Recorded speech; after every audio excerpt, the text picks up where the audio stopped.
오늘 이 시간 함께 화면을 보면서 기도드리도록 하겠습니다. 주님, 오늘 이 시간 함께하게 하심을 감사드립니다. 우리 가족과 함께, 친구들과 함께, 그리고 교회와 함께하게 해주셔서 감사합니다. 주님, 제 마음을 그리고 우리 친구들의 마음이 강해져서 항상 예수님의 말씀을 듣고 말씀에 따라 살아갈 수 있도록 도와주세요. 함께하지 못하는 친구들, 어려운 상황에 있는 이웃들과 함께 해주세요. 우리가 가는 길들이 주님의 인도하심으로 더 큰 뜻이 있는 곳으로 향하고 있음을 믿습니다. 함께하는 친구들과 선생님, 가족들과 함께 해주세요. 우리가 조금 더 이해하고 용서하며 사랑을 실천하는 초등부가 되기를 소망합니다. 용서와 화해를 실천하는 예수님의 향기를 뿜는 초등부가 되겠습니다. 예수님의 이름으로 기도드립니다. 아멘. 오늘 우리에게 주신 하나님의 말씀은 요한복음 13장 34절의 말씀입니다. 함께 화면을 보면서 읽도록 하겠습니다. 시작. 새 계명을 너희에게 주노니 서로 사랑하라. 내가 너희를 사랑한 것 같이 너희도 서로 사랑하라. 아멘. 여러분, 추석 잘 지냈나요? 어쩔 수 없이 집에서 지낸 친구들도 있고 또 잠시라도 가족들과 보낸 친구들도 있을 거예요. 놀러 갔다 온 친구들도 있을 것 같아요.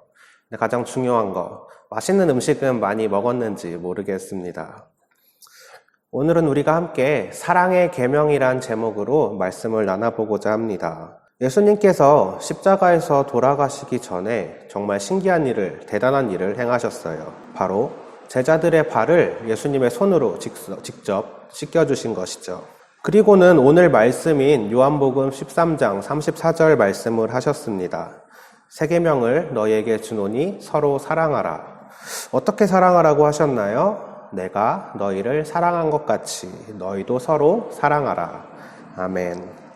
오늘 나눌 6번째 계명에서 10번째 계명은 바로 사람과 사람 간의 관계에 대한 내용입니다.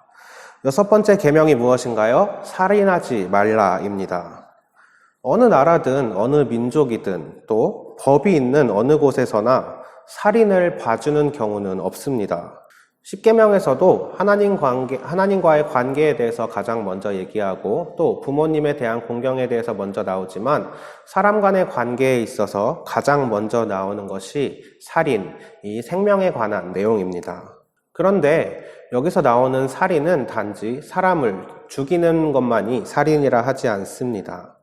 예수님의 가르침을 보면은 살인이라는 것은 단지 남을 죽이는 것만이 아닌 남을 미워하는 마음, 그리고 남의 마음을 죽게 하는 것, 또 죽어가는 남을 모른 채 하는 것 역시 살인과 같다고 가르치고 계십니다.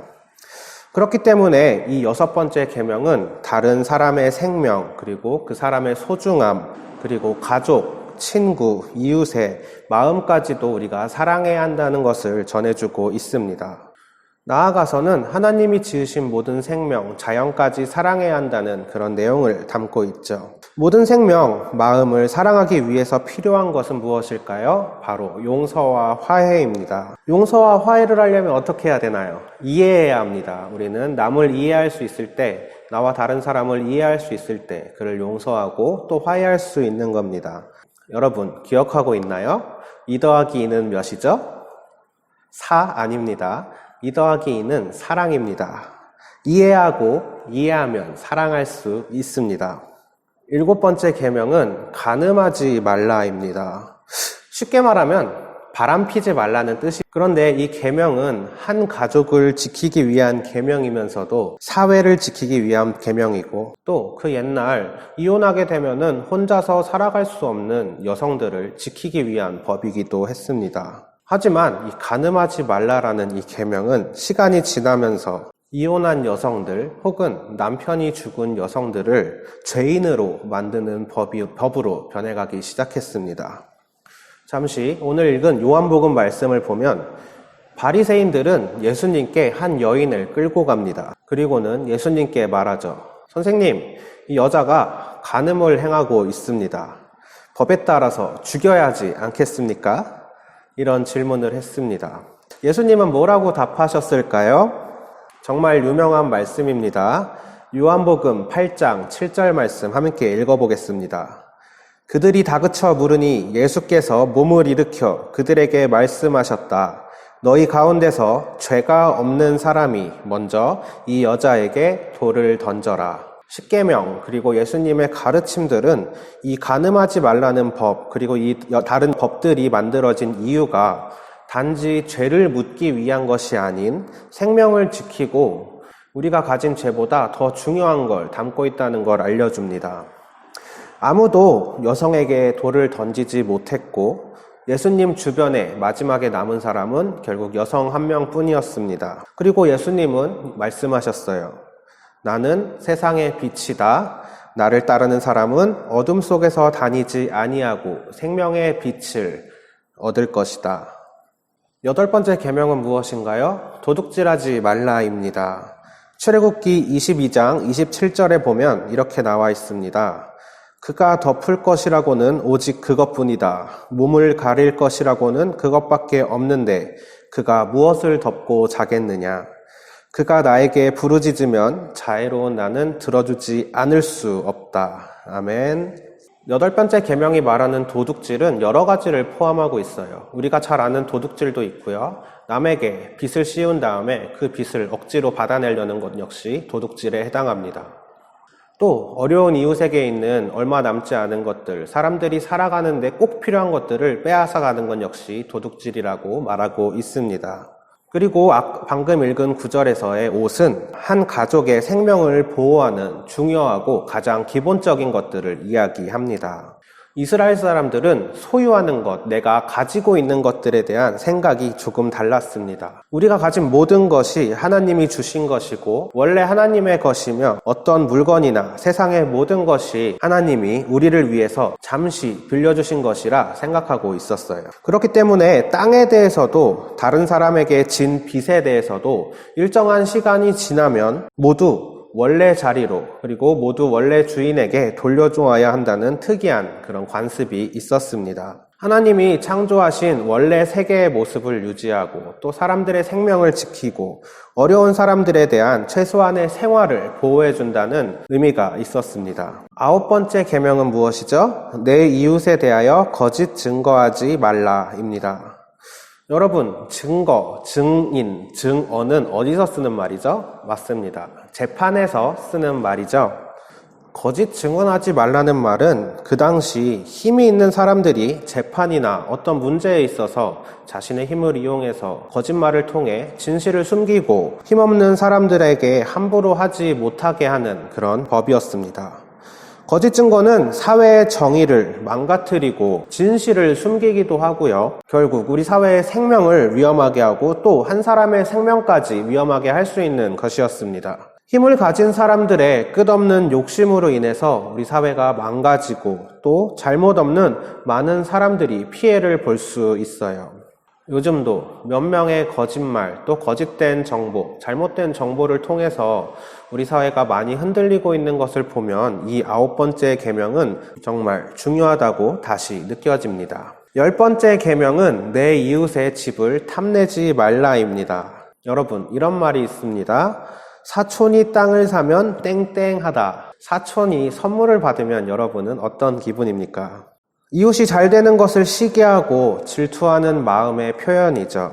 내가 갖고 있는 것에 대해서 만족하지 못하고 다른 사람의 재산과 다른 사람의 물건에 욕심내는 것, 그리고 남에게 질투하고 시기하는 것은 우리가 하나님의 자녀로서 그리스도인으로서 바르지 못한 태도입니다. 이 10번째 계명은 그런 욕심과 질투로부터 우리가 벗어나기를 바라고 있습니다. 우리가 가진 것에 만족할 수 있어야 해요. 남이 무언가를 얻었을 때 혹은 여러분의 친구들이 무언가를 선물 받았을 때 그것을 질투하는 것이 아닌 축하해주면 되는 겁니다. 십계명의 내용들은 우리가 오늘 함께 읽은 예수님의 말씀을 따르는 사랑의 계명들입니다.